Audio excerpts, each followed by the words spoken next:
kita berpikir secara logis, kita mengatakan firman itu adalah Tuhan itu sendiri, itu orang gila juga. Karena firman itu yang dikeluarkan Allah melalui lisannya, pemahaman. Pemahaman dalam ayat itu. Iya, jadi ketika kita berkata Isa roh Allah, saya pula roh Allah. Saya juga roh Allah. Anda juga roh Allah. Tanpa roh, Anda apa? Bangke kan? Tidak masuk akal. Di mana bedanya? Terus salahnya di mana? Jadi oke, sekarang begini Pak. Saya mau tanya, kuat mana dosa dengan Tuhan? Tuhan bisa mematikan dosa? Berarti dosa lebih kuat dong daripada Tuhan. Karena menurut doktrin Kristen, lebih tidak masuk akal itu ketika Tuhan itu bisa mati, Pak. Itu yang lebih tidak masuk akal lagi, Pak. Bahkan anak kecil pun akan tertawa, Pak.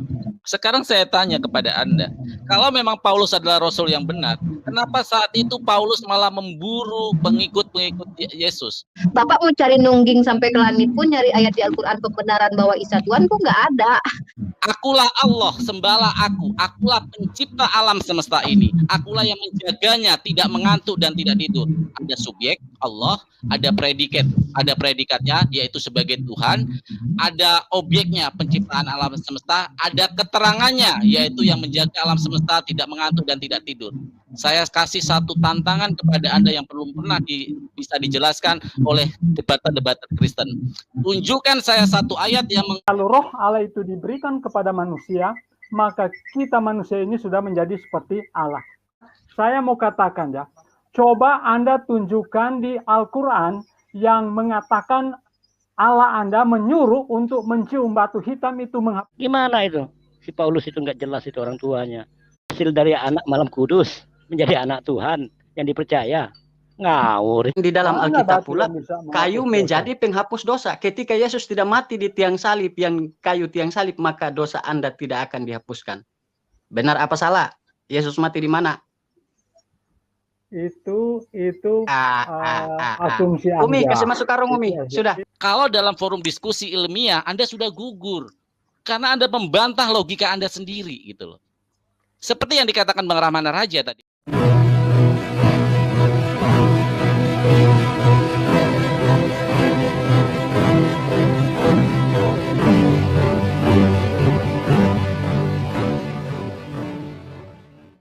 Assalamualaikum warahmatullahi wabarakatuh. Alhamdulillahirabbil alamin wassalatu wassalamu ala asyrafil anbiya'i wal mursalin wa ala alihi wasahbihi ajmain amma ba'du. Puji syukur kehadirat Allah Subhanahu wa taala karena kita diberikan waktu dan kesempatan berjumpa kembali melalui channel Salam Satu Akidah.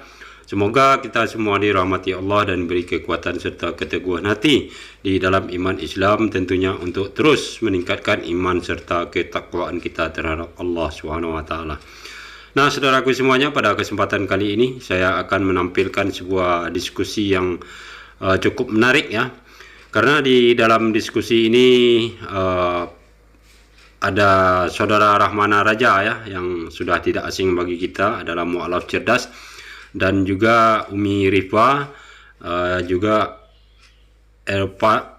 Farhan ya, ditambah saudara Jim. Nah, lawan diskusinya ada pendeta-pendeta ya, pendeta Peri, dan bersama rekan dua orang lainnya. Nah, di dalam diskusi ini topiknya cukup menarik, yaitu antara ajaran Yesus dengan ajaran Paulus ya, yang diimani oleh umat Kristen adalah ajaran Paulus. Artinya Yesus mengajarkan A sementara Paulus mengajarkan B. Nah, umat Kristen kemudian mengimani ajaran B, artinya tidak mengikuti apa yang diajarkan oleh Yesus, karena Yesus mengajarkan tentang tauhid, yaitu mengesahkan Allah, menyembah Allah ya, bukan menyembah Yesus itu sendiri. Dan pada akhirnya di dalam diskusi ini para oten seperti biasa hanya mengandalkan pendapat mereka sendiri dan asumsi ya, tanpa menggunakan data dan dalil.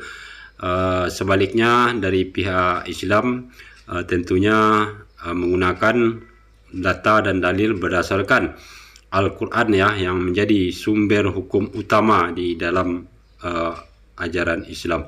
Nah, bagaimana keseruan diskusi ini kita akan dengarkan bersama ya. Namun terlebih dahulu saya mengucapkan terima kasih yang setinggi-tingginya kepada saudaraku semua yang sudah mendukung channel ini dengan subscribe. Juga yang baru bergabung, jangan lupa subscribe dan di-share. Kita dukung juga channel Umi Rifa ya, dan diskusi ini pun berlangsung di channel Umi Rifa. Juga channel-channel Islam lainnya kita dukung terus untuk menyuarakan kebenaran Islam, membentengi umat dari upaya pemurtatan dan penangkalan akidah umat muslim. Tanpa panjang mukadimah, langsung saja kita simak videonya. Selamat menyaksikan.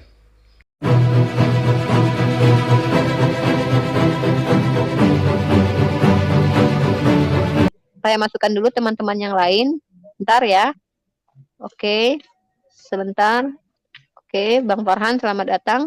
Bentar. Pak Zaki, ini ada ini dulu sebentar.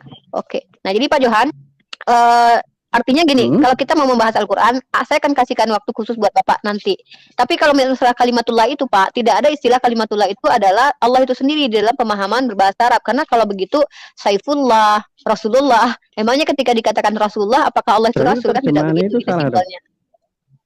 Bukan terjemahan yang salah, Bapak yang memahaminya salah. Kan Bapak sudah membacanya aja, Bapak salah-salah barusan. Coba terjemahannya Bapak baca betul-betul. Sebelum saya ke teman-teman yang lain nih. Kalau komplit saya lupa. Tapi intinya dari itu. Isa, putra Maryam, utusan Allah, utusan Allah, dan firman-Nya, dan roh Allah. Coba aja dibaca. Gimana itu? Coba. Jadi gini ya Pak ya.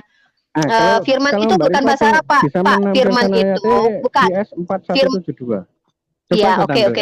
Nanti ini udah ada Bang Rahman Raja dengan Bang Farhan nih. Sebelumnya begini ya, Bapak, saya sendiri, kami umat Islam tuh tidak memaknai dari terjemahan, tetapi kami merujuk kepada ulama kami yang memahami kaidah berbahasa Arab satu dulu. Jadi kalau Bapak bilang kalimatullah adalah Allah, maka Bapak mengatakan Rasulullah berarti Tuhan adalah Rasul. Itu loh Pak, itu hal yang simpel. Baik, saya sapa dulu nih teman-teman yang baru masuk. Ya, firman itu bahasa mana Pak? Firman itu bukan bahasa Arab loh Pak. Firman itu bahasa Persia Pak. Artinya itu dekret, keputusan. Sebelum sampai ke surat itu kita bahas, saya mau mengkerucutkan kembali ke Matius 7:16 tentang peringatan dari Yesus Nabi palsu. Selamat. Assalamualaikum Bang Rahman Raja. Assalamualaikum Bang Farhan. Waalaikumsalam warahmatullahi wabarakatuh. Oke, karena Bang Rahman Raja yang masuk duluan nih. Silakan Bang Rahman Raja memberi tanggapan, kemudian dilanjutkan sama Bang Farhan sebelum ke Pak Johan dan Pak Ferry. Silakan. Ini topiknya apa nih, Oni? Jadi topiknya gini, saya mengangkat sebenarnya ini dalil yang sudah biasa kita dengarkan selama ini, tapi kalau dipahami maknanya ini luar biasa. Matius 7:16, dari buahnya lah kamu mengenali. Penyesat yang dimaksud Yesus adalah orang-orang yang akan menyesatkan. Nah, lalu di ayat selanjutnya, bagaimana mungkin pohon yang baik menghasilkan buah yang tidak baik, lalu pohon yang tidak baik menghasilkan buah yang baik. Kita tahu ya, kalau saya membandingkan dua rasul, dua tokoh, dua utusan yang mengaku sebagai utusan, yaitu Nabi Muhammad dengan Paulus. Paulus kita tahu dia kan seorang penjahat, sementara Rasulullah itu terkenal sebagai Al-Amin. Bahkan Bani Quraisy pun, orang yang membenci beliau pun mengakui bahwa beliau adalah orang yang jujur. Nah, silakan Bang Rahman Raja, lalu kembali ke Bang Farhan setelah itu. Terima kasih. Ya, jadi pohon yang tidak baik, buahnya tidak baik. Sebab apa? Ketika pohon yang tidak baik, dia akan mengatakan air dan sumur itu sama. Jadi sebelumnya saya tanggapi Pak Johan tadi dengan mengatakan kalimatullah. Ini saya kasih analogi yang paling ringan yang mudah dimengerti. Ketika kita bertanya, sumur di mana? Orang akan menunjukkan itu sumur. Di dalam sumur ada apa? Yang jelas pasti ada air. Ketika air itu belum terpisah dari sumur, kita akan mengatakan sumur. Sumbernya sumur. Tetapi ketika air itu diangkat dari sumur lalu kita pisahkan, dapatkah kita masih bisa menyebut sumur? Selalu kalian beranalogi bahwa pada mulanya adalah firman-firman itu bersama-sama dengan Allah, dan firman itu adalah Allah. Nah, maka pertama-tama adalah air itu bersama-sama sumur, dan air adalah sumur. Ketika air itu dipisahkan dari sumur, mungkin kalau orang Indonesia mengatakan air itu adalah sumur, itu orang gila. Dan mungkin kalau kita berpikir secara logis, kita mengatakan firman itu adalah Tuhan itu sendiri, itu orang gila juga. Karena firman itu yang dikeluarkan Allah melalui lisannya atau kalimatnya yang seperti tadi diucap oleh Pak Johan tadi, di dalam Alkitab mengatakan bahwa firman itu tidak pernah menjadi Allah, tetapi firman itu menjadi pesuruh. Allah berkata, segala firman yang keluar dari mulutku, dia tidak akan kembali dengan sia-sia, dia akan melaksanakan apa yang aku suruhkan kepadanya. Oleh sebab itu, sinkron dengan apa yang dikatakan Yesus. Pengakuan Yesus ini mutlak loh. Engkau harus mengenal Allah satu-satunya dan mengenal Yesus Kristus yang telah dia utus. Simpulkan dengan ayat Al-Quran dengan yang tadi Bapak kutip tadi. Di situ disebut Isa itu siapa? Dia Rasulullah atau Allah? Coba Pak Jojo.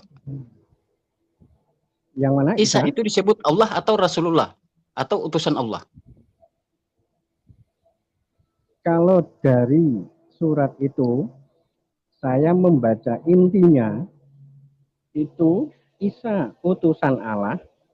Alhamdulillah. Dan firman-Nya Alhamdulillah. Allah. Alhamdulillah. Berarti firman-Nya. Nah, jadi kalau firman ialah pesuruh. Ketika Allah berfirman, maka jadilah Isa. Oleh sebab itu dicontohkan bahwa penciptaan Isa itu ya seperti penciptaan Adam. Jadi ketika Anda mencari ketuhanan Isa di dalam Al-Quran, itu sama saja Anda membantai ketuhanan Isa. Sampai kapanpun tidak akan pernah Anda ketemu titik terang tentang ketuhanan Isa di dalam Al-Quran. Tidak cuma utusannya. Lanjutannya dibaca dalam surat GS 4172. Coba dibaca kelanjutannya. Ya, apa bunyinya? Apa bunyinya? Bunyinya intinya itu di situ dijelaskan. Isa putra Maryam adalah utusan Allah dan firman-Nya dan rohnya. Ya. Artinya? Sekarang begini, Allah bisa menjadi firman. Ya. Pemahamannya gimana? Ya sekarang begini, saya tanya untuk Anda. Dalam surat Al-Quran itu aja, pemahamannya gimana? Kalau Isa itu utusan Allah, jadi begini, firman-Nya dan rohnya, pemahamannya gimana? Nah, saya tanya aja. Pemahaman. Saya tidak debat pemahamannya siapa? Mas ini, lupa saya. Mas Nandar ya, siapa? Ya. Nah, pemahaman ayat itu gimana? Bang Raja. Pemahaman. Pemahaman dalam ayat itu. Iya, jadi ketika kita berkata Isa roh Allah, saya pula roh Allah. Saya juga roh Allah. Anda juga roh Allah. Tanpa roh, Anda apa? Bangke kan? Nah, karena semua roh yang ada di muka bumi ini itu berasal dari Allah. Jadi kita harus pahami baik-baik, makanya kita katakan ketika pohon itu yang baik akan menghasilkan buah yang baik. Ketika pohon yang tidak baik, dia akan menghasilkan buah yang tidak baik dari alam pikirannya sendiri. Gitu loh. Itu. Nek saya pemahamannya gini, dalam surat itu ya, dalam surat itu, Isa itu rohnya Allah. Kalau roh kita ini diberi roh oleh Allah. Tapi kalau Isa itu rohnya Allah. Oke, sekarang begini. Di surat itu. Ya. Anda percaya Al-Quran kan? Ya, Anda percaya Al-Quran kan? Bukan percaya, itu untuk perbandingan. Untuk sekarang begini. Sekarang Anda begini. Tentang sabar. Ya, sabar. Ya, ketika roh, monggo. Bisakah menurut logika Anda roh Allah yang dihembuskan oleh Jibril? Kalau Anda mengutip Al-Quran tentang Isa harus mengutip semua. Bisa enggak? Ya, Jibril menghembuskan roh Allah. Silakan. Jibril menghembuskan roh Allah.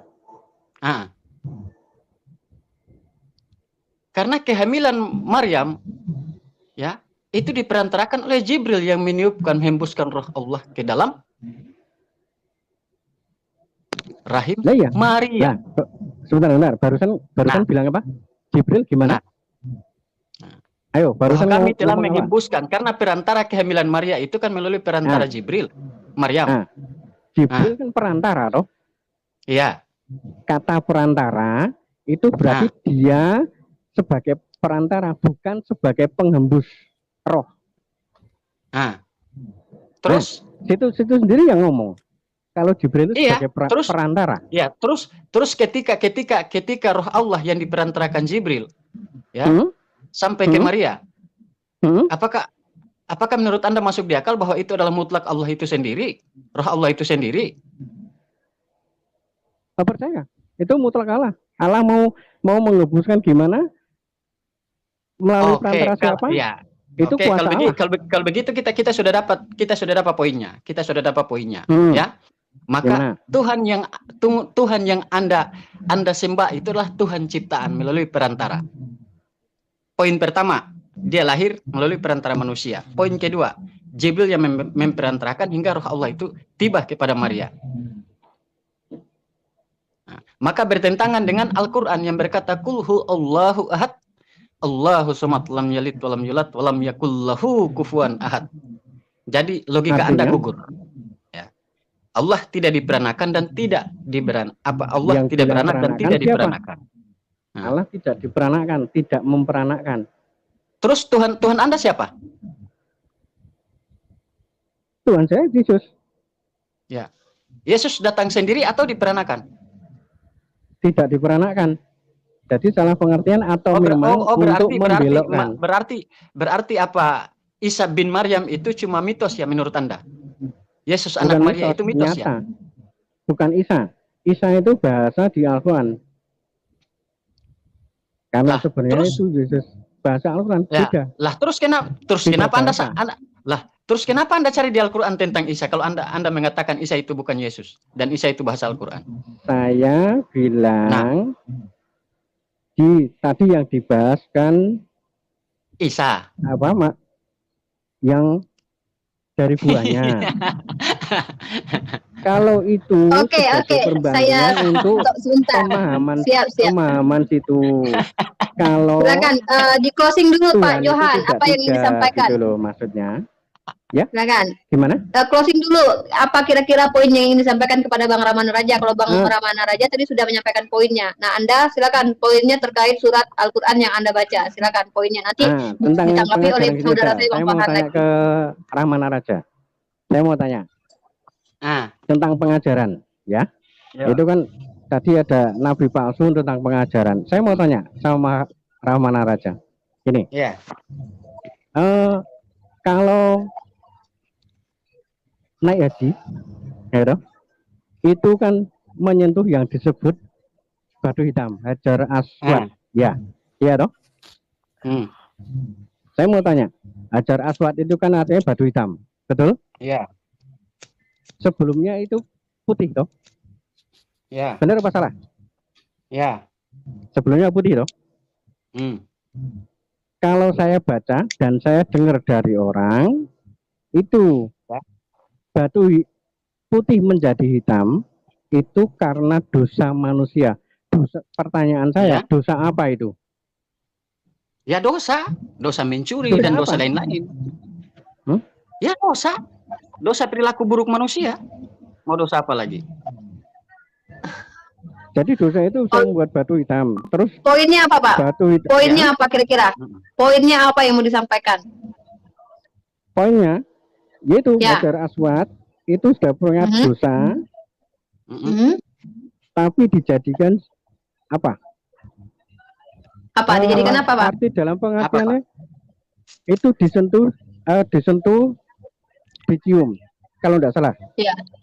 Iya. Terus? Nah, dari situ kan pengajarannya beda. Tidak masuk akal. Di mana bedanya? Terus salahnya di mana? Jadi oke, sekarang begini Pak. Saya mau tanya, kuat mana dosa dengan Tuhan? Apa? Kuat mana dosa dengan Tuhan? Kuat mana? Dosa dengan Tuhan. Dosa dengan Tuhan, kuat mana? Ya kuat Tuhan dong. Kuat Tuhan? Iya dong. Iya. Tetapi Tuhan pernah mematikan dosa?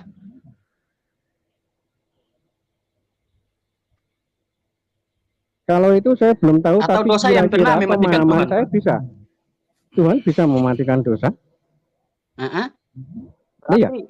Berarti dosa lebih kuat dong daripada Tuhan. Karena menurut doktrin Kristen, Tuhan mati karena dosa. Betul enggak? Tidak dengar aku. Gimana? Tuhan Anda, Yesus mati karena menebus dosa.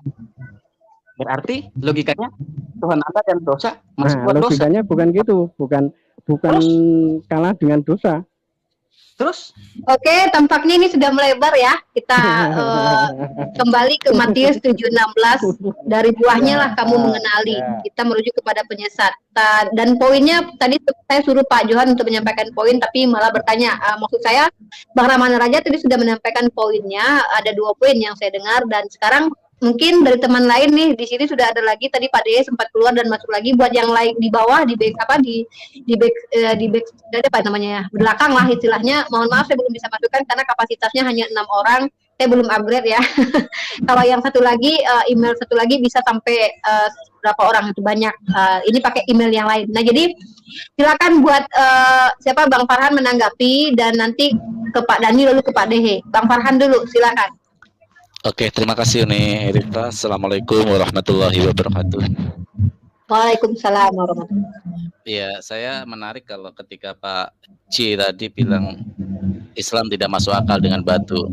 Yang saya tanyakan malah justru anehnya adalah kalau Anda tidak percaya batu, ya, tidak percaya batu, Anda juga pasti melawan ketika orang-orang Yahudi mencium tembok ratapan, ya, itu yang pertama. Yang kedua, Pak, yang lebih tidak masuk akal itu ketika Tuhan itu bisa mati, Pak. Itu yang lebih tidak masuk akal lagi, Pak. Bahkan anak kecil pun akan tertawa, Pak, kalau mengatakan masuk akal atau tidak masuk akal. Terus dengan kaitan dengan topik ini ya, kalau memang Paulus adalah Rasul yang benar, seseorang secara logika dikatakan dia akan mengakui kebenaran ketika orang itu yang dikatakan Rasul itu mengakui di zaman dia masih ada. Contoh Umar ibnu Khattab saat itu memusuhi Rasulullah, tapi karena Rasulullah sudah terlihat terbukti dia jujur dari awal, dia tidak pernah berbuat yang tidak waktu muda. Jadi ketika Umar bin Khattab mengakui saat Rasulullah masih hidup, dia mengakui kebenaran Islam dan dia memeluk Islam dan menjadi sahabat yang paling hebat. Sekarang saya tanya kepada Anda, kalau memang Paulus adalah Rasul yang benar, kenapa saat itu Paulus malah memburu pengikut-pengikut Yesus? Jawab Pak J. Kata memburu pengikut Yesus, coba baca ayatnya, saya tidak hafal. Tapi Paulus itu memahami. Paulus di dalam kitab Anda mengatakan, masa lalu saya adalah membunuh dan memburu pengikut-pengikut Yesus. Nah, bentar. Barusan bilang apa? Masa lalu. Iya. Barusan bilang masa lalu toh. Nah, iya. Itu kan masa lalu. Masa lalu Paulus itu memang membunuh penjahat. Ada nggak Rasul-Rasul di dalam ke Yahudi, pemahaman Yahudi, ada nggak yang mantan penjahat seperti Paulus, Pak? Justru itu sebagai gambaran di situ sudah jelaskan. Tadi jawab aja secara singkat, Pak. Lalu. Kamu nggak bisa muter-muter kalau lawan saya. Jawab aja ada atau tidak? Muter. Saya enggak muter. Enggak, jawab aja ada atau tidak? Ada atau tidak? Kalau setahu saya sebelum Paulus enggak ada. Nah, enggak ada ya. Berarti kalau sekian banyak nabi-nabi dan lainnya itu berakhlak mulia awalnya, dan muncul satu nabi yang lain yang mantan penjahat, orang lebih percaya mana? Bukti yang begitu banyak sama satu yang mantan penjahat, Pak. Secara akademis tadi orang akan lebih percaya mana, Pak? Tadi Bapak sudah bilang. Enggak, saya enggak mau dengan asumsi, Pak. Berarti enggak ada ya? Kalau Bapak ada bukti, Bapak ada bukti 100 sama ada bukti 1, Bapak milih mana, Pak? Enggak, saya ajak Anda berlogika. Saya orangnya logis. Anda milih mana, Pak? Buktinya, Pak? Kebenarannya Anda milih yang 100 yang masa lalunya baik, yang tidak pernah seperti ini, atau yang seperti Paulus, Pak? Kalau ditanya itu secara logika, ya saya milih 100. Nah, tapi juga logikanya juga usah dijelasin, masa Pak. lalu. Berarti kebenarannya secara mutlak. Ya, logikanya gimana? Orang masa lalu kok. Pak, nabi-nabi itu adalah utusan Allah. Allah tentu maha skenario. Allah ya entitas yang mengetahui maha skenario pasti akan ditunjukkan sebuah contoh yang sangat akhlakul karimah dari dia lahir sampai dia meninggal, karena akan menjadi contoh umatnya, akan menjadi contoh pengikutnya. Dan Bapak mengakui tadi, nabi-nabi Yahudi, nabi-nabi lainnya tidak pernah seperti Paulus. Artinya ini ada yang ganjil, ada yang melenceng, ada yang berbeda. Nah, berbeda dari 100 bukti dengan satu bukti. Anda tadi memilih 100, tentu. Nah, itu terima kasih. Itu yang pertama, Pak, tentang Paulus, buahnya ya.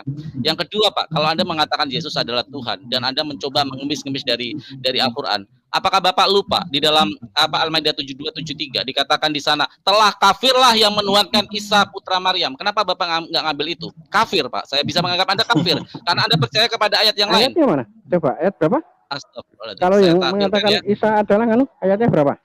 Oke. Kalau bilang Isa itu apa namanya kafir? Di ini aja, Bang. Di share aja. Saya screen boleh? Saya screen boleh bisa. Saya screen ya. Biar ketohok dengan logika. Ya. Biar ketohok logikanya ya. Isa putra Maryam kafir dulu, ya. Pak Ferry bentar. Bukan Isa putra Maryam yang kafir, tetapi orang-orang yang mempertuhankan Isa putra Maryam. Sabar. Iya, coba ayat. Di dalam coba ayatnya mana? Yang menuhankan ya, Pak. Kalau percaya kita percaya. Sudah terlihat ya. Mungkin sudah dilihat di share screen. Bentar, saya ambil dulu. Oke, Farhan. Oke. Bentar, siap. Sungguh telah kafir orang-orang yang berbuat. Sungguh telah kafir orang-orang yang berkata sesungguhnya Allah dialah Al-Masih putra Maryam. Jelas, Pak? Terus? Kafir orang yang mengatakan Isa putra Maryam adalah Allah. Bapak menganggap Yesus Tuhan nggak? Tuhan. Ya, berarti sesuai dengan ayat ini, Pak. Kafir, Bapak. Iya. Terima kasih. Alhamdulillah. Ya, benar ya. Jadi Bapak kalau coba mis Yesus dari Al-Quran, Anda ketohok sendiri dengan kalimat ini. Dulu. Tidak ada selanjutnya akan membenarkan Isa itu Allah, Pak. Kenapa ditutup? Saya nggak ditutup. Ini ayatnya, Pak. Jelas, Pak. Anda mengambil kata Yesus. Saya yang nurunin, sorry. Saya, maksudnya kan gini, kan sudah jelas setelah kafirlah Pak Johan kan minta mana ayatnya bahwa yang mengatakan bahwa dikatakan kafir orang yang mengatakan Isa putra Maryam itu adalah Tuhan, sudah ada ayatnya. Poinnya sudah jelas kalau telah kafir orang yang menuhankan Isa, maka Bapak mau cari nungging sampai ke langit pun nyari ayat di Al-Qur'an pembenaran bahwa Isa Tuhan pun nggak ada. Kami tidak pernah bingung bahwa Isa itu adalah rasul dan utusan. Nah, oke. Poinnya Bang Farhan silakan lanjut. Oke, saya lanjut ya. Jadi gini, kalau buah sesuatu sebentar Ferry. Tahan Pak Ferry, sebentar Pak Ferry, selesaikan dulu poin dari Bang Farhan dan Pak Johan, nanti kembali kepada Anda dan Pak Dani. Kalau analogi, ada 100 buah, ya, ada 100 buah yang bagus-bagus pada awalnya. Ini memang saya agak muter, tapi konteksnya adalah buah ya. 100 buah, buahnya bagus-bagus, tiba-tiba muncul buah yang berbeda dari buah-buah yang lain. Apakah layak buah itu dipanen? Itu saya ajak logika, karena diskusi saya selalu logis ya. Jadi ketika ada satu pohon ini memberikan 100 buah, tapi ada satu buah yang lain yang berbeda ya dari buah yang lain, itu layak nggak dipanen? Tentu tidak. Kalau kita orang yang berpikir sehat, itu yang pertama tentang buah itu.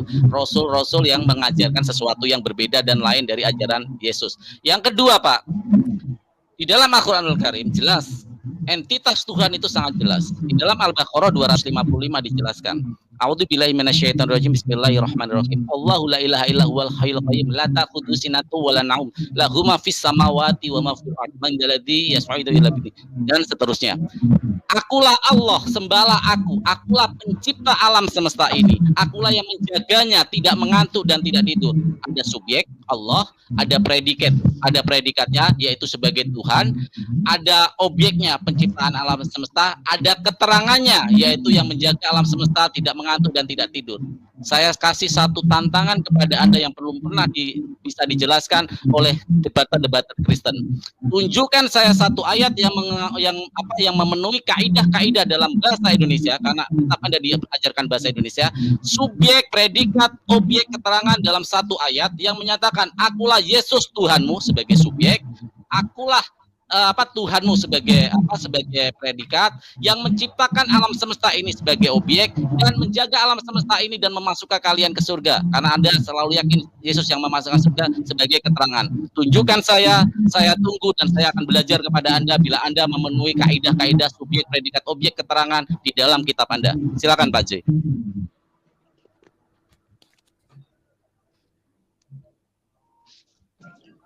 Oke, Pak Johan, silakan dijawab pertanyaan Bang Farhan. Bang Farhan sudah memberikan poin bahwa secara logika kata Bang Farhan adalah ketika ada buah selama ini baik, lalu tiba-tiba ada yang busuk tapi dianggap baik, maka tidak mungkin dipanen gitu ya. Maksudnya buah busuk ini tidak mungkin dipanen.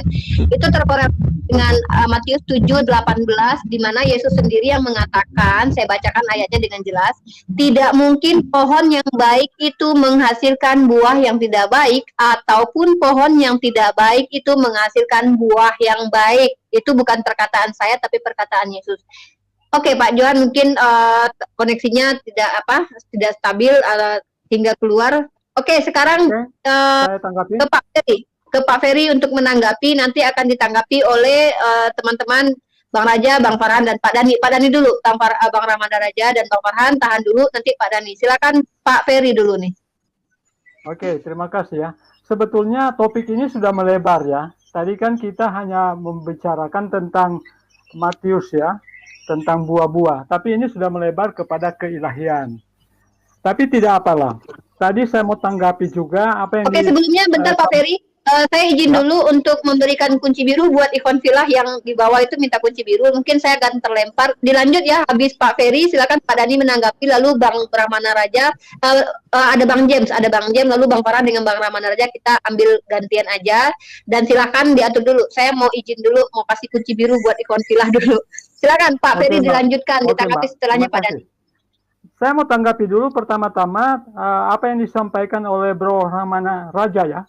Dikatakan roh Allah diberikan kepada manusia. Bro, kalau roh Allah itu diberikan kepada kita, kita akan menjadi pencipta. Kalau Anda baca di Ayub 33 ayat 4, roh Allah telah membuat aku. Jadi itu salah besar kalau Anda katakan roh Allah itu diberikan kepada manusia. Kalau roh Allah itu diberikan kepada manusia, maka kita manusia ini sudah menjadi seperti Allah. Oke. Kemudian berbicara tentang nabi palsu dan nabi asli. Ya, Bro Farhan, Anda tidak pernah mungkin mempelajari tentang Raja Daud ya. Ya, Raja Daud itu dia adalah memang orang yang benar, tapi secara manusia dia itu jatuh bangun dalam imannya. Ya. Dia pernah melakukan hal yang sangat-sangat dibenci oleh Tuhan. Apa yang dia lakukan? Dia mengambil istri orang. Ya, dia mengambil istri orang. Bukan sekedar mengambil istri orang, tetapi dia merencanakan pembunuhan juga. Yaitu suami dari Batseba, dia tempatkan di medan di front paling depan agar dia terbunuh. Sehingga dia dengan bebasnya dia mengambil Batseba sebagai istrinya. Itu tercatat, Bro. Dan berbicara tentang kehidupan daripada Raja Daud, ketika dia melakukan dosa, ya, apa akibatnya? Hukuman Tuhan menjadi bagiannya. Tetapi Tuhan juga mengampuni dia. Ingat, Allah itu adalah Maha Pengampun. Ya. Tidak ada dosa yang tidak diampuni oleh Allah kalau kita manusia mau bertobat. Ya? Kalau kita mau mengaku dosa-dosa kita dan kita meninggalkan itu dan tidak mengulangi dosa itu, pasti Tuhan akan mengampuni. Karena Allah kita itu adalah Maha Pengampun. Datang kepada Paulus. Ya? Paulus itu tadinya adalah orang pendosa. Dia itu adalah pembunuh, penganiaya. Tetapi apa yang terjadi dengan kehidupannya ketika dia bertobat? Dia benar-benar meninggalkan kejahatannya.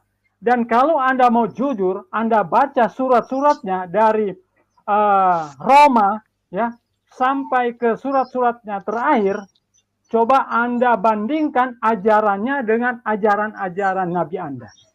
Ya, saya mau katakan ya, coba Anda tunjukkan di Al-Quran yang mengatakan Allah Anda menyuruh untuk mencium batu hitam itu menghapus dosa. Coba Anda buktikan satu ayat dalam Al-Quran, Allah SWT menyuruh umatnya bahwa mencium, ya, mengusap batu hitam itu adalah bisa menghapus dosa. Kalau Anda bisa menunjukkan ayat itu, maka saya akan percaya Muhammad itu adalah nabi dari Allah. Tapi kalau Anda tidak bisa membuktikan itu, berarti nabi Anda itu adalah nabi palsu. Oke, saya kira demikian. Mantap. Oke, makasih. Saya nanggapi dikit aja ya, masalah buah yang disampaikan oleh teman-teman muslim, termasuk Uniripa, ya kan, termasuk Bang Farhan, termasuk Rahmana Raja, itu sudah cukup untuk memberikan penalaran yang logis dan memiliki akal pemikiran yang sehat tentang buah yang disampaikan di dalam Yohanes 7 tadi.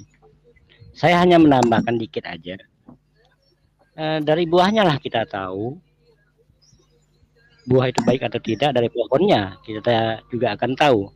Sementara pohonnya tidak jelas, kayak Paulus, siapa orang tuanya kan tidak jelas itu. Siapa mamanya tidak jelas itu. Mana ada nama mamanya Paulus? Mana saudaranya Paulus? Mana bapaknya Paulus? Itu menandakan, mengindikasikan itu tidak jelas. Sementara pengikut-pengikutnya mengikuti orang-orang yang tidak jelas. Itulah bentuk penyimpangan-penyimpangan yang disampaikan oleh Yesus. Makanya di dalam Yohanes 8 pasal 44, segala pendusta itu bapaknya pendusta siapa? Dia adalah pembunuh sejak semula. Siapa pembunuh sejak semula? Ya Paulus. Yang mengubur-ubur pengikut-pengikut Yesus itu siapa? Nah, kalau sudah tahu buahnya, apa pohonnya nggak baik, ya kan? Pohonnya jelas nggak baik itu. Kenapa nggak baik? Nggak tahu anak siapa itu, si Paulus itu. Apakah dia anak daripada malam yang mengubur-ubur pengikut-pengikut Yesus itu siapa? Nah, kalau sudah tahu buahnya, apa pohonnya nggak baik, ya kan? Pohonnya jelas nggak baik itu. Kenapa nggak baik? Nggak tahu anak siapa itu, si Paulus itu. Apakah dia anak daripada malam Roh Kudus, malam kudus itu yang nggak memiliki bapak, nggak memiliki mama, sehingga menjadi anak Tuhan? Kan nggak jelas itu.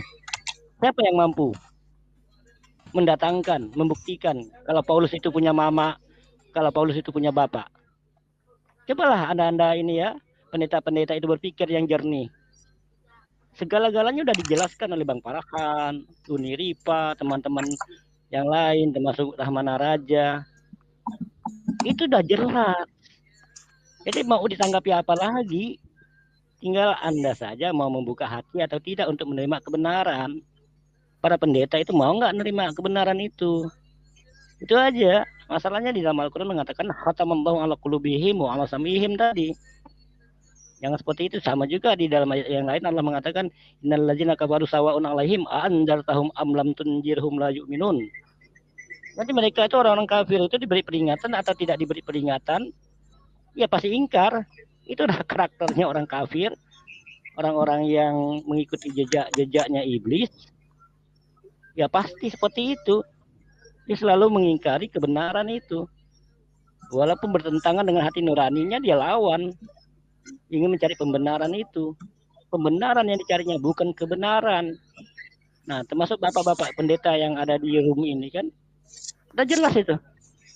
Ditanya bapaknya Paulus siapa? Enggak, pasti tidak akan tahu. Mamanya Paulus siapa? Pasti tidak tahu. Siapa istrinya juga enggak tahu, enggak jelas.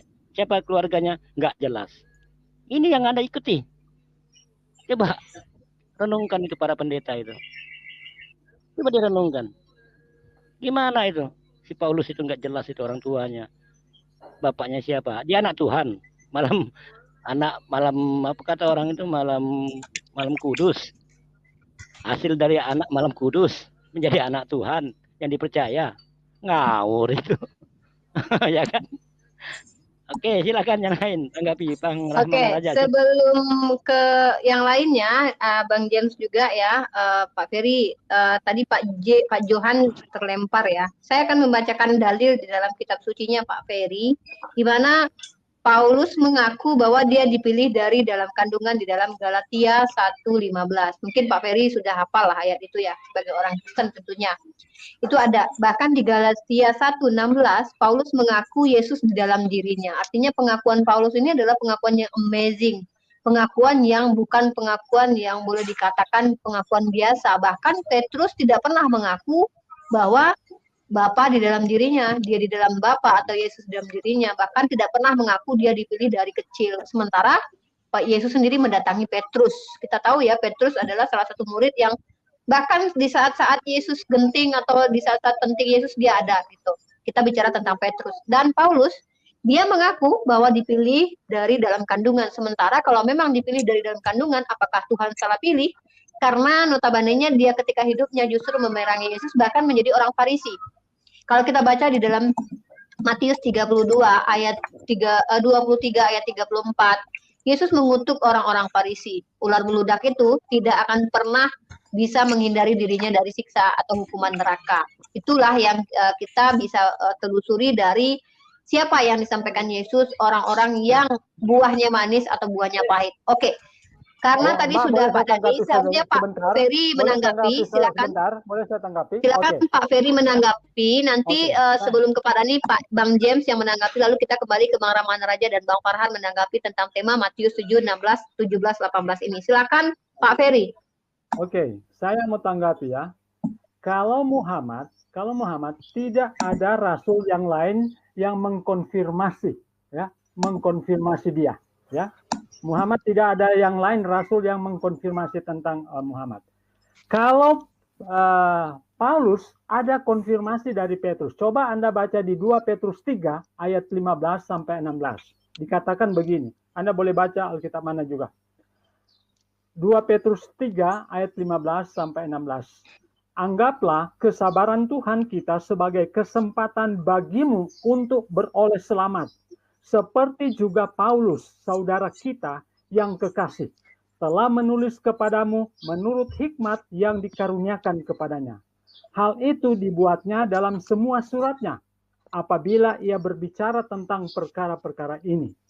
Dalam surat-suratnya itu ada hal-hal yang sukar difahami, sehingga orang-orang yang tidak memahaminya dan yang tidak teguh imannya memutarbalikannya menjadi kebinasaan mereka sendiri, sama seperti yang juga mereka buat dengan tulisan-tulisan yang lain.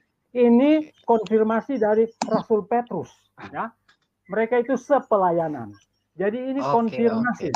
Kemudian yang berikut saya katakan tadi, coba Anda tunjukkan satu dalil, ya, Aula SVT menyuruh umatnya mencium batu hitam itu sebagai penghapus dosa. Oke, thank you, Bos. Lanjutkan. Bagus ini. Tahan bagus. dulu, Bang Ramana Raja. Siap, saya akan mencarikan karung. Bang Ramana Raja tahan, Bang Farhan tahan, Bang Pak Dani tahan. Saya mau Bang James silakan ditanggapi tema kita dulu sebelum menanggapi Pak Ferry. 7, 16, 17, 18 Matius 7, 16 bahwa dari buahnya lah kamu bisa mengenali siapa itu, yaitu penyesat. Bang James silakan berikan pandangannya dulu sebelum nanti Pak Ferry ditanggapi Bang Ramana Raja dan yang lainnya. Silakan. Ya, saya persilakan yang lain dulu saja sih, karena saya tidak siap. Kalau begitu langsung Bang Ramana Raja tanggapi, kemudian Bang Farhan dan Pak Dani. Silakan. Oke. Berbicara tentang konfirmasi tentang Paulus, ya. Itu firman Tuhan atau sejarah, Bang? Firman Tuhan. Namanya Alkitab, kami mempercayai firman Tuhan. Kitab Kejadian sampai Wahyu itu adalah firman Tuhan. Oke, firman Tuhan ya. Baik. Berarti Petrus juga Tuhan ya? Kok Petrus Tuhan sih? Loh, kan Petrus yang mengkonfirmasikan, bukan Tuhan. Petrus itu kan penyampai firman Tuhan. Semua rasul-rasul, nabi itu penyampai firman Tuhan. Bukan Alhamdulillah, Tuhan. Kalau begitu salah satu termasuk Yesus ya. Karena tidak ada pengakuan Petrus mengatakan segala firman yang kau berikan kepada aku telah aku sampaikan kepada mereka. Yang mengaku itu adalah Yesus. Nah, maka Yesus mereka adalah Tuhan. Status yang sama penyampai firman ya. Yesus itu. Oke, lanjut. Nanti sebentar saya bantah. Oke, lanjut. Ya. Dan yang kedua, dengan apa Yesus menghapus dosa Anda?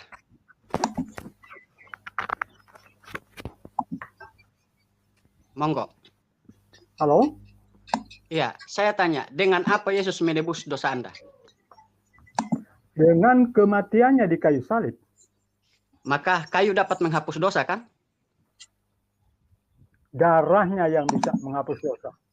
Yang menjadi sehingga keluar darah itu matinya di mana Yesusnya?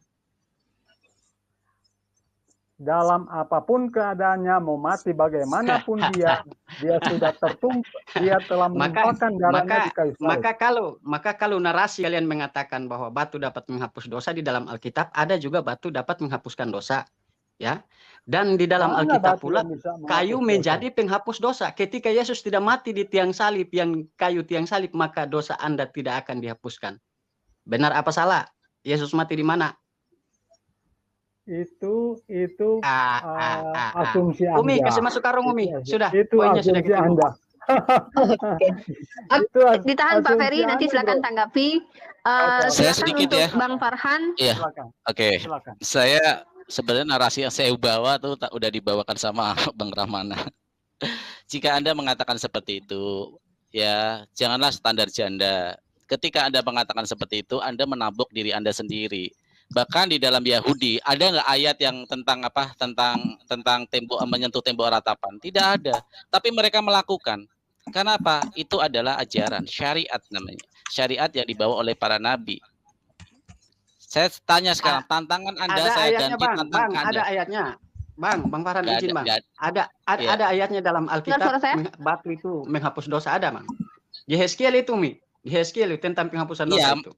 Bukan di Taurat, Bang, tapi di Perjanjian Baru saya maksud. Makanya ada kesamaan antara Torah, mau saya koreksikan situ, antara Torah dengan Al-Qur'an, ajaran syariat nabi-nabinya sama. Itu yang pertama ya. Terus kalau Anda mengatakan Paulus dikonfirmasi kebenarannya rasulnya oleh Petrus.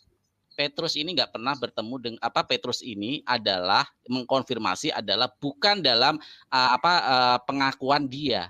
Firman yang diucapkan berarti Petrus adalah Tuhan karena dia mengucapkan kalimat. Ya, saya menjabarkan apa yang dikatakan Bang Ramana Raja tadi. Itu adalah logisnya. Yang ketiga, kalau Rasulullah Muhammad siapa saksinya? Dia adalah Khatamul Anbiya, nabi terakhir.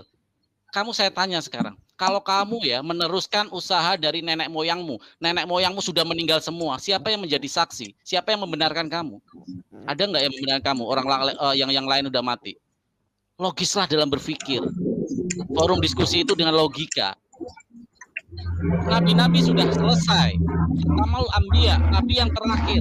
Siapa yang membenarkan? Kecuali ajaran-ajarannya kita korelasikan dengan ajaran-ajaran sebelumnya.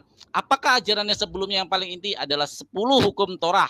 10 hukum Torah itu sudah sering saya bawakan ya topik ini. Saya bisa membuktikan 10 ajaran agama 10 hukum Torah ada di dalam Al-Qur'an. Tapi ketika saya tantang kembali kepada Anda 10 hukum Torah ada nggak di Perjanjian Baru? Tidak pernah bisa ada yang menjawab di Perjanjian Baru ada 10 hukum Torah. Itu yang ketiga. Yang keempat, Ferry, ketika Anda berdiskusi, Anda harus konsisten dengan argumentasi.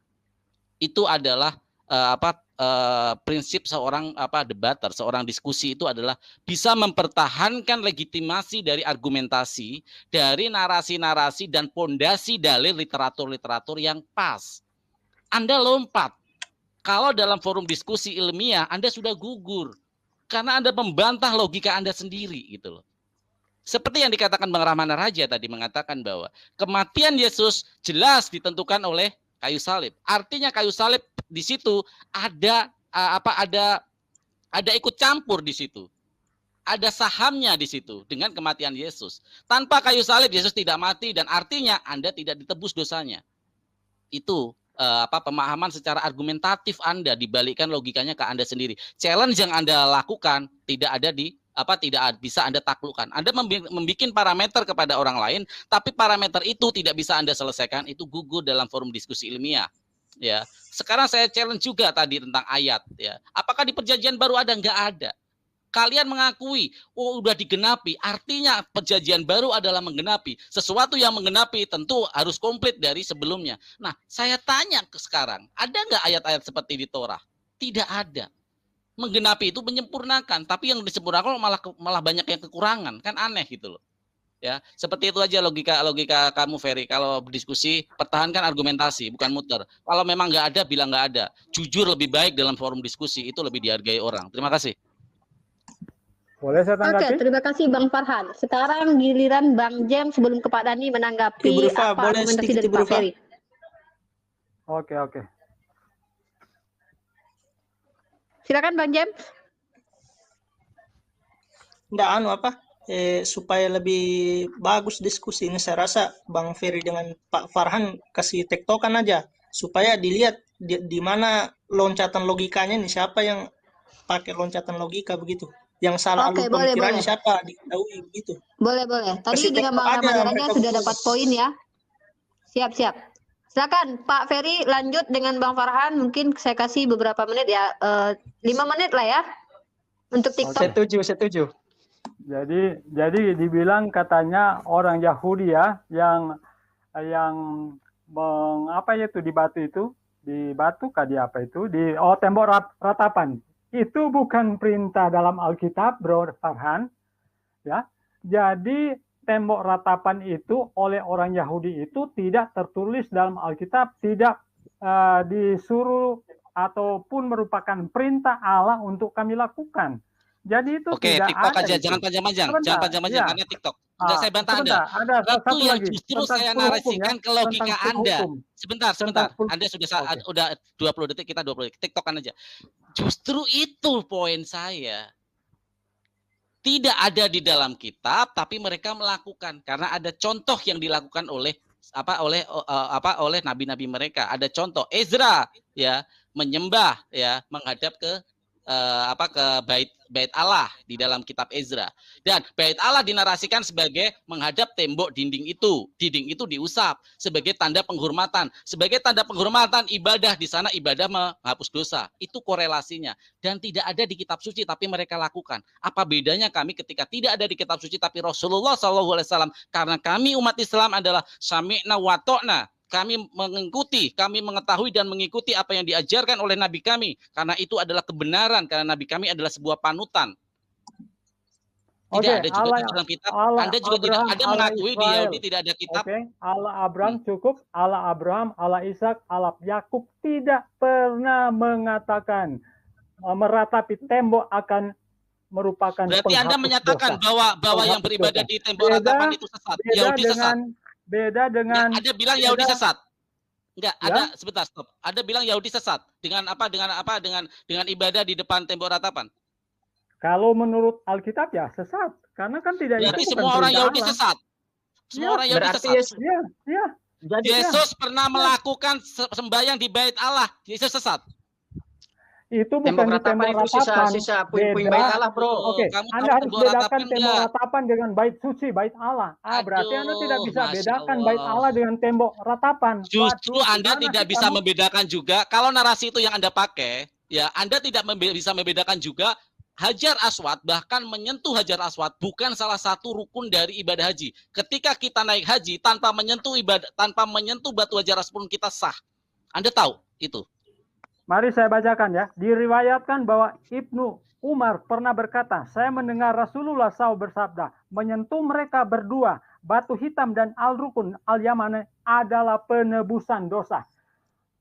Tembok ratapan tidak pernah tercatat menghapus dosa, penebusan dosa. Anda mengakui tidak pernah tercatat. Ini aneh nih. Ini logika makanya saya bilang ini adalah logika falasi yang saya katakan. Jadi gini loh Bang James, Bang Ferry, saya katakan sekali lagi. Yahudi tidak pernah ada di dalam kitab untuk menyentuh tembok ratapan, tapi mereka melakukan karena ada nabi-nabi yang melakukan. Tidak ada di kitab tapi nabi-nabi melakukan dengan cara seperti itu. Itu yang pertama. Bahwa mereka mengikuti ajaran nabi-nabinya. Kami pun mengikuti ajaran-ajaran nabinya. Apa bedanya? Terus kalian mengklaim Yahudi itu semua sesat yang ada di tembok ratapan. Ini aneh. Tentang bait Allah, ya, tentang bait Allah. Itu adalah tembok ratapan adalah bagian sisa kecil dari bait Allah itu, sisa-sisa bait Allah. Itu adalah tembok ratapan. Terus saya korelasikan dengan Hajar Aswad. Hajar Aswad itu bagian kecil dari Ka'bah. Bahkan di dalam rukun Islam, rukun haji ya, untuk sahnya tidak perlu tidak perlu menyentuh Hajar Aswad, itu pun tetap sah. Artinya dia tidak secara signifikan sebagai ibadah haji. berarti boleh dan tidak boleh. Artinya kalau boleh dan tidak boleh, bebas kita melakukannya. Dan itu adalah ajaran yang dicontohkan Rasulullah. Bahkan hadis yang Anda bacakan tadi, kalau dilanjutkan, seandainya kekasih saya Muhammad SAW, kata Umar bin Khattab, tidak melakukannya, aku pun tidak akan melakukannya, karena kamu sesungguhnya tidak bisa memberi arti apa-apa. Tuh, ada juga hadis seperti itu. Kenapa Anda tidak memilih hadis itu?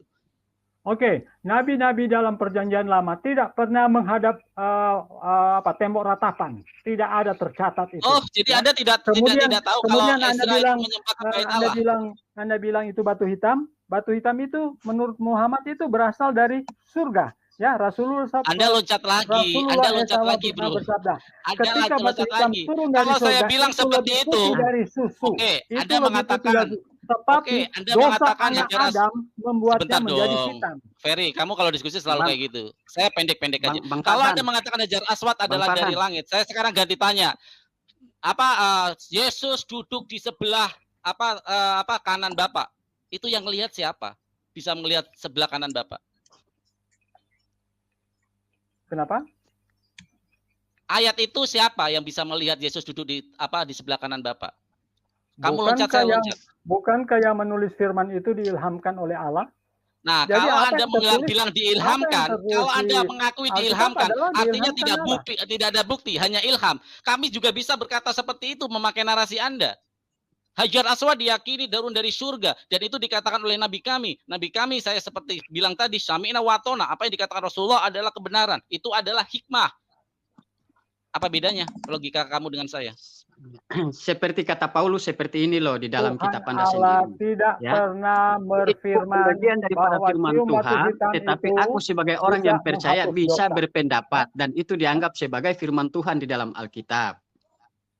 Logika kamu logika falasi, Ferry. Kalau diskusi seperti itu kamu loncat-loncat ketika Jadi, kepepet topik lain. Kamu bisa minta waktu 5 menit kan sama Bang Ferry? Jadi kamu loncat-loncat juga. Jadi sebetulnya tidak pernah. Oke, sebentar saya tengahi. Sebentar. Silakan Pak Ferry sebentar. Bentar. Tadi Pak Edis mencoba ya, nanti saya kasih bentar. Tadi Edis coba masuk, tapi karena nggak masuk ya udah katanya mau masuk tapi nggak jadi sepertinya. Silakan Bang Farhan, langsung ke poin, strike to the point. Saya ke poin aja, 1 Bang menit Ramana aja. Atau Bang Jem nanti saya akan kasih beberapa waktu atau 5 menit dengan Pak Ferry, dan silakan Bang Ramana Raja closing, strike to the point. Saya 1 menit dulu nih. Jadi diskusi adalah sebuah mempertahankan argumentasi dari dalil-dalil literasi yang kita yakini kebenarannya. Jangan loncat kalau diskusi. Ya, terus kalau Anda mengatakan Bang Ferry mengatakan bahwa kamu menarasikan bahwa Hajar Aswad ya tidak ada di Al-Quran. Saya kasih korelasi, saya kasih komparasi, bukan korelasi tapi komparasi, perbandingan apa yang dilakukan oleh orang Yahudi ada di kitab suci, dia bilang enggak. Nah, kami juga bisa menjawab seperti itu. Memang tidak ada, tapi kami dicontohkan oleh Rasulullah SAW. Apa bedanya? Itu yang kedua. Yang ketiga, tantangan saya tidak bisa kamu jawab. Tunjukkan saya kalau Yesus adalah Tuhan. Seperti yang saya bacakan Al-Baqarah 255 tadi, ada subjek, ada predikat, ada objek dan keterangan. Tunjukkan kepada saya ayat yang mengatakan akulah Yesus sebagai subjek, ya. Akulah Tuhanmu, predikat, ya. Akulah yang menciptakan alam semesta ini, objeknya, ya. Akulah yang memelihara alam semesta ini, sembahlah aku sebagai keterangan. Adakah ayat itu? Tapi di Islam kalau tantangan itu ditujukan, kami bisa menjawab dengan jelas. Jangan memakai narasi ayat-ayat yang ambigu. Yang clear, yang menyatakan subjeknya, aku Yesus, Tuhanmu. Mengatakan Yesus, nama, subjek, bukan kata ganti. Dia, ya, Yesus adalah sebuah proper name. Proper name itu tidak bisa diganti dia ketika menunjukkan sebuah satu kerangkaian kalimat, kaidah dalam bahasa Indonesia, subjek, predikat, objek, keterangan. Tunjukkan kepada saya dan saya akan belajar kepada Anda. Terima kasih. Oke, sama halnya saudara Bang Farhan, kalau juga saya katakan begini, tunjukkan juga dalam ayat Al-Quran Anda yang mengatakan akulah Allah SWT, pencipta, penyelamat, dan Muhammad adalah utusanku. Coba Anda juga tunjukkan ayat. Saya tunjukkan ayatnya bahwa itu semua. Oke, tantangan itu. Di dalam akulah Allah, sembahlah aku pencipta alam semesta. Dia Allah sendiri yang berkata. Pak Ferry tenang supaya dijelaskan. Bukan orang ketiga. Orang ketiga. Tantangan itu saya terima, ya. Tantangan itu saya terima. Saya tunggu. Di dalam Al-Baqarah 255. Iya, diam sudah supaya dijelaskan.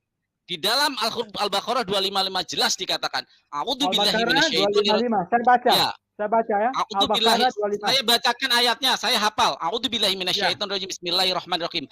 Allahu la ilaha illa huwal hayyul qayyum, la ta'khudhuhu sinatun wa la naum, lahu ma fis samawati wa ma fil ard, man dzalladzi yashfa'u indahu illa bi'idnih, ya'lamu ma baina aydihim wa ma khalfahum, wa la yuhituna bi syai'in min ilmihi illa bima syaa. Wasi'a kursiyyuhus samawati wal arda wa la ya'uduhu hifdhuhuma wa huwal aliyyul azim. Akulah Allah. Akulah Allah, sembahlah aku. Allah di sana, Allahullah, Allah sebagai prophet name ada. Pencipta alam semesta sebagai subjeknya, sebagai objeknya. Sembahlah aku sebagai keterangan dia bahwa Allah pantas disembah. Keterangannya menjaga bumi alam semesta ini tanpa mengantuk dan tidur. Silahkan dicek di artinya. Oke? Tidak lengkap, bro. Saya katakan akulah Allah pencipta alam semesta dan Muhammad adalah utusanku. Oke, sebentar. Tidak lengkap itu, bro. Tidak lengkap. Sekarang kamu boleh bilang tidak lengkap. Sekarang tunjukkan yang kamu bilang. Kamu mengkritik saya tidak lengkap. Tunjukkan ayat yang tidak lengkap ini ada di Bible Anda. Kalau kamu mengkritik saya tidak lengkap, berarti ada yang lebih sempurna daripada Bible. Ada nggak di Bible? Di Alkitab, jawab aja, ada Yesus atau enggak? tidak pernah mengatakan demikian. Nah, karena Yesus bukan Tuhan, berarti tidak ada dan kan? juga tidak ada. Allah Anda tidak pernah mengatakan demikian. Oke, saya milali Bang Farhan. Ya, silakan nih. Ini orang cuma modal ngotot dan tidak punya keilmuan ini. Gak apa-apa. Oke, yang penting kita tahu Pak Ferry tadi meminta ayat di mana Allah mengatakan Dia adalah Tuhan. Ayatnya ada di dalam Al-Qur'an, di dalam surat Toha 14 juga ada, dan pernyataan bahwa Nabi Muhammad adalah Rasul, ayatnya ada. Tapi kalau Al-Qur'an harus satu kalimat. Tidak lengkap satu kalimat. Boleh saya jelaskan dulu Pak Ferry?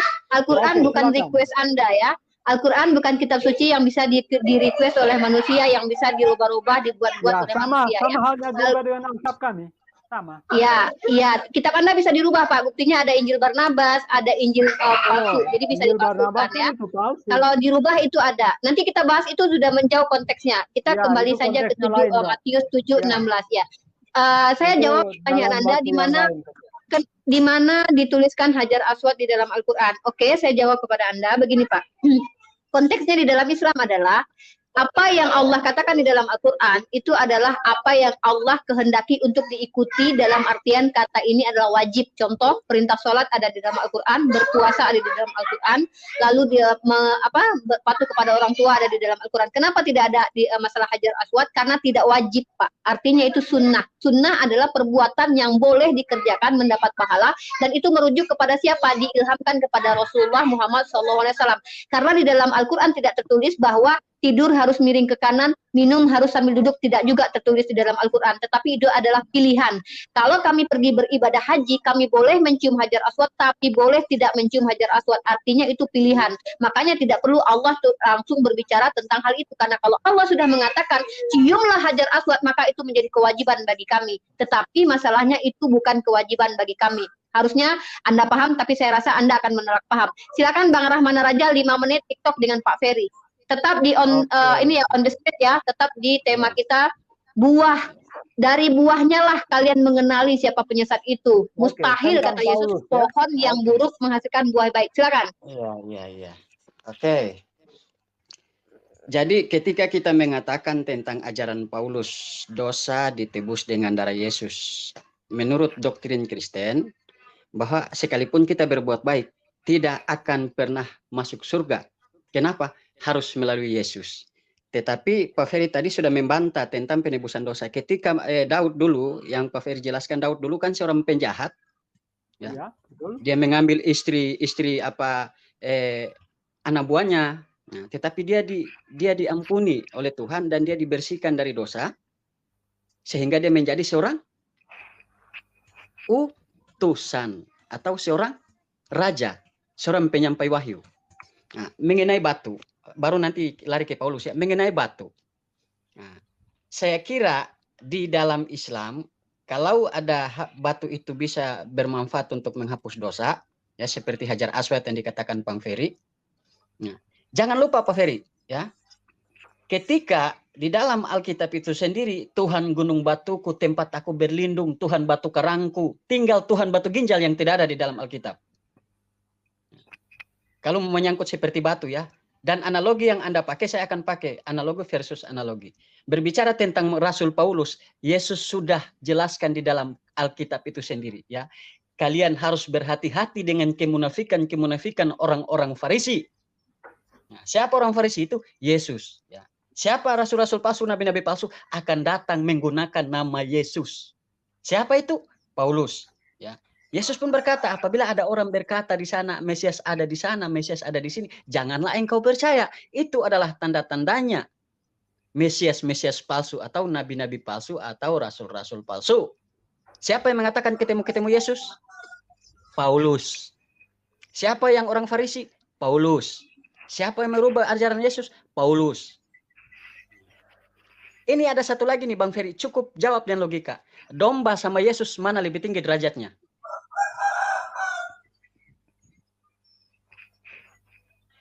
Atau kambing sama Yesus mana lebih tinggi derajatnya? Itu pertanyaan SD, bro. Iya, jawab saja. Tentunya Yesus. Tentunya Yesus. Ketika di zaman Musa, ya, mereka menghapus dosa dengan menggunakan darah domba. Di zaman Paulus, mereka menghapus dosa menggunakan nama Tuhan, darah Tuhanmu Yesus. Maka standar Yesus dan domba sama, tidak ada bedanya. Paham? Itu poinnya. Oke, sekarang saya dulu. Oke, dari zaman perjanjian lama, ketika manusia pertama jatuh dalam dosa, yaitu Adam dan Hawa. Dulu Pak Ferry, bentar. Bang Ramana Raja, silakan TikTok dengan Pak Ferry. Setelah saya selesai sholat, saya kembali. Nanti Bang James dengan Pak Ferry ingin mengajak Pak Ferry diskusi. Oke. Oke, nanti Bang James ya, kita omongkan aja. Karena saya rasa tidak cukup waktunya. Saya izin sholat dulu. Silakan dilanjut Pak Ferry dengan Bang Ramana Raja. Oke. Lanjut ya. Jadi ketika manusia pertama itu jatuh dalam dosa, maka apa yang mereka harus korbankan, ya, yaitu apa?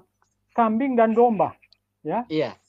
Bahkan ketika mereka itu dalam keadaan telanjang, maka Tuhan mengorbankan domba itu apa? Untuk mengambil kulit mereka kemudian dipakaikan kepada mereka.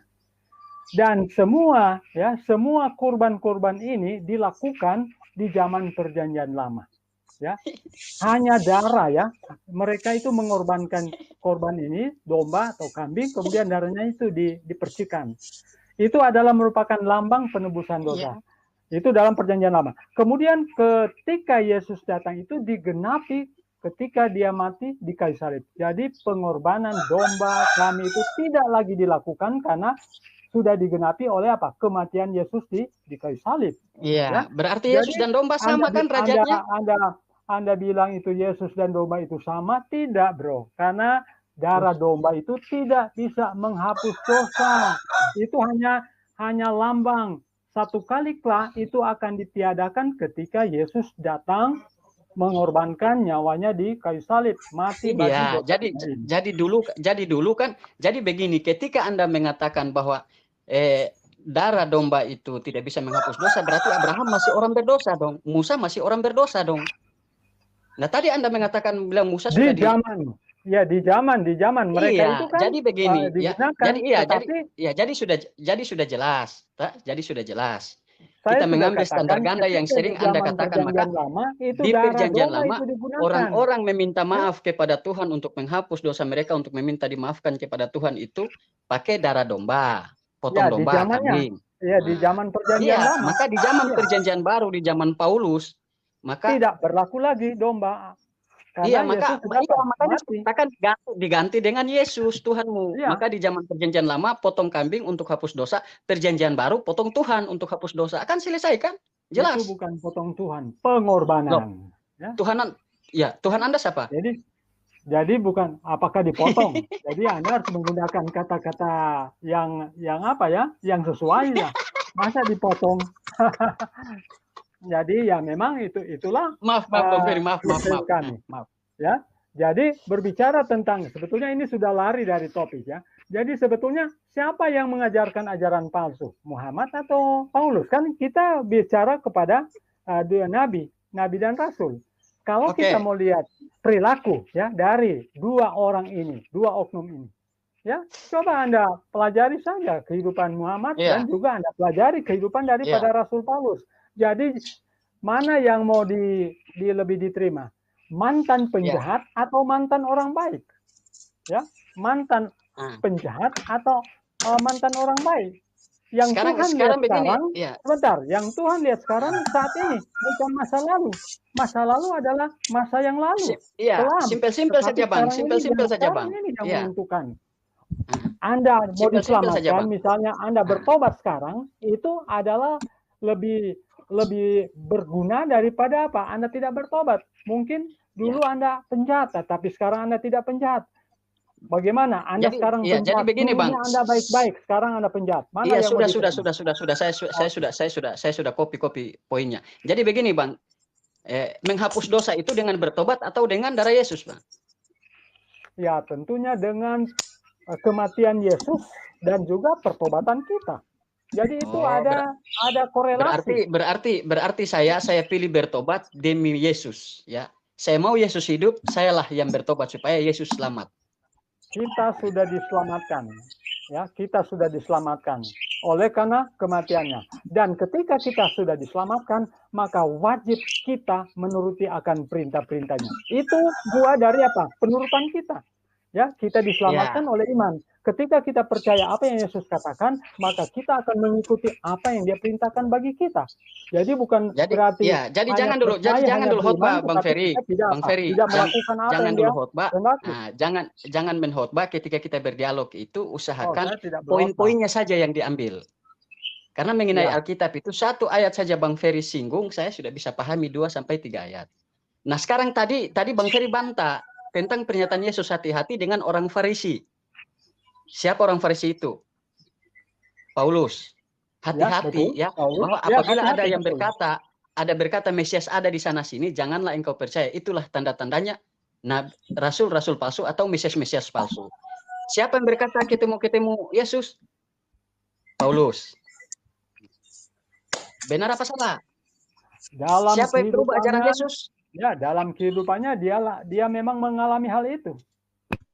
Ya, dia dalam itu kan sudah diingatkan. Anda percaya Paulus?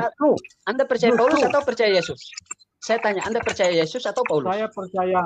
Saya percaya Yesus dan Paulus. Kenapa? Karena Paulus tidak bertentangan apa yang dia firmankan.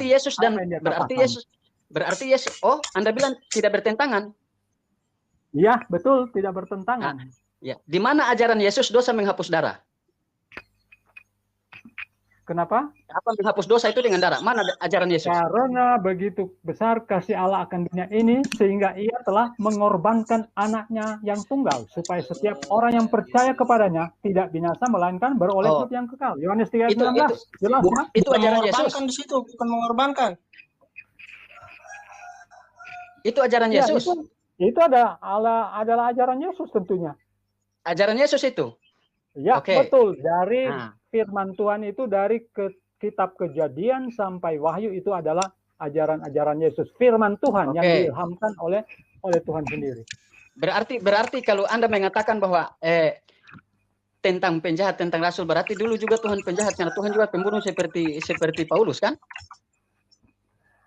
Jangan kita menggunakan pikiran kita dan akal kita. Ya. Tidak, ini kan saya gunakan akal Pak Ferry sendiri ini. Berarti dia mengorbankan anaknya yang tunggal. Demi apa? Demi keselamatan kita. Siapa anak itu? Siapa anak itu? Yesus Kristus. Yesus Kristus. Berarti itu bukan ajaran Yesus, tapi ajaran Bapa. Mana ajaran Yesus yang menumbalkan dirinya sendiri, mana? Aku dan Bapa satu. Jadi semua rencana apa yang dilakukan, dia kan melakukan kehendak Bapaknya di surga. Jadi Bapa dan Anak itu satu. Jadi apa yang dilakukan oleh Yesus itu berasal dari Bapa. Oke, berasal dari Bapa ya. Berarti Yesus utusan ya? Boleh juga dibilang utusan ya. Boleh juga dibilang Tuhan yang Tuhan. Boleh juga guru. Ya. Ada juga yang jadi kita kembali kepada Rasul Paulus tadi. Jadi salah nggak kata Yesus? Tentang Yesus ada rabi, guru, ya, apalagi utusan, anak Allah, ya, anak manusia, itu gelar-gelar yang dimiliki oleh Yesus yang tidak yang tidak bisa dibantah. Ya, berarti utusan ya betul. Berarti Yesus ini salis nama ya? Apa? Yesus salis nama. Karena semua nama ada di dia. Loh, Yesus anak Daud, Yesus anak Abraham. Betul. Ya, betul. Makanya saya bilang salis nama. Oke, kembali ke poin ya, biar tidak melebar kemana-mana. Ya sudah. Lagi. Ya, dia tidak bisa bantah pernyataan pernyataan Yesus tadi mengenai orang-orang Farisi dan mengaku ketemu Yesus itu. Tidak ada bantahan di situ saya lihat. Ya, di situ juga dikatakan Yesus menubuatkan hati-hatilah dengan orang Farisi ya Pak Ferry ya. Itu tidak bisa dihilangkan dari kitab Anda. Tuhan atau tidak?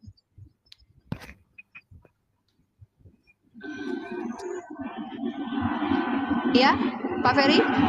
Jadi gini, karena ini sudah 2 jam 18 menit.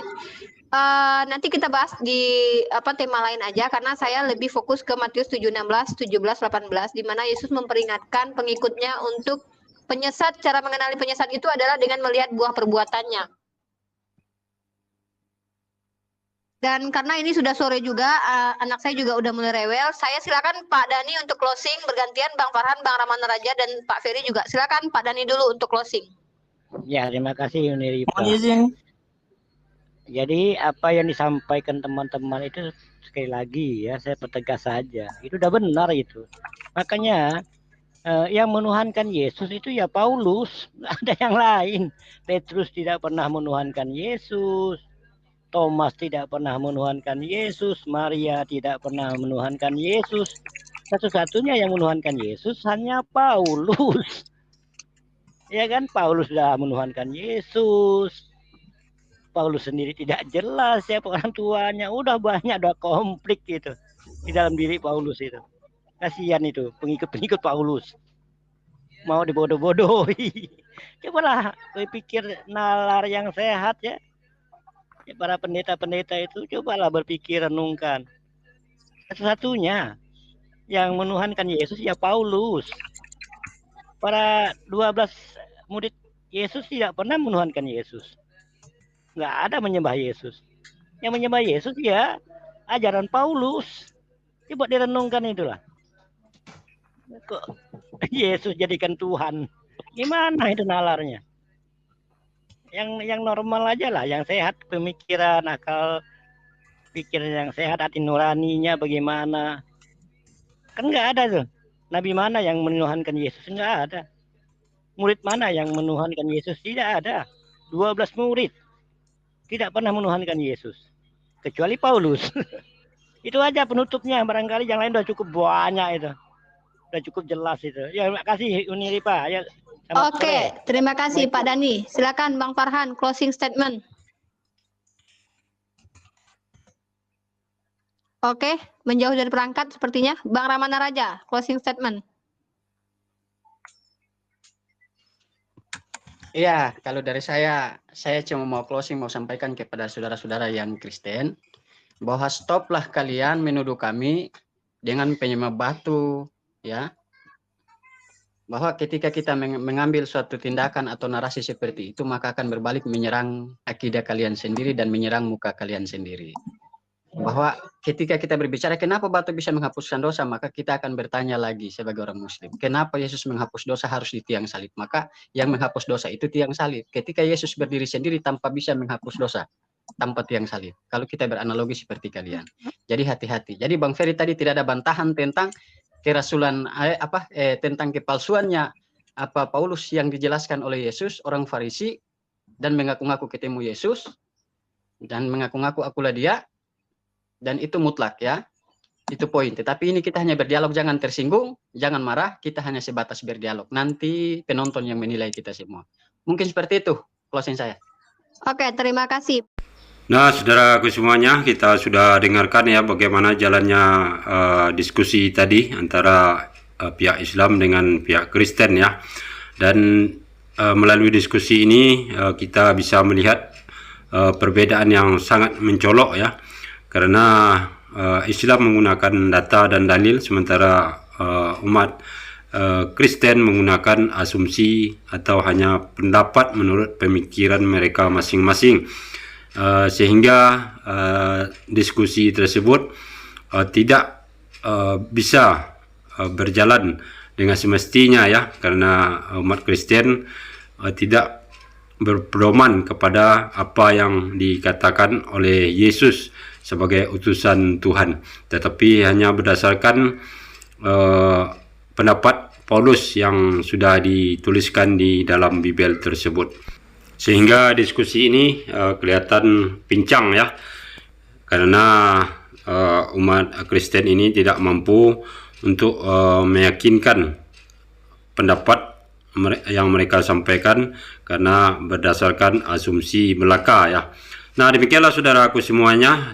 Semoga video ini semakin jelas dan bisa bermanfaat bagi kita ya, untuk membedakan ajaran yang benar dan ajaran yang salah.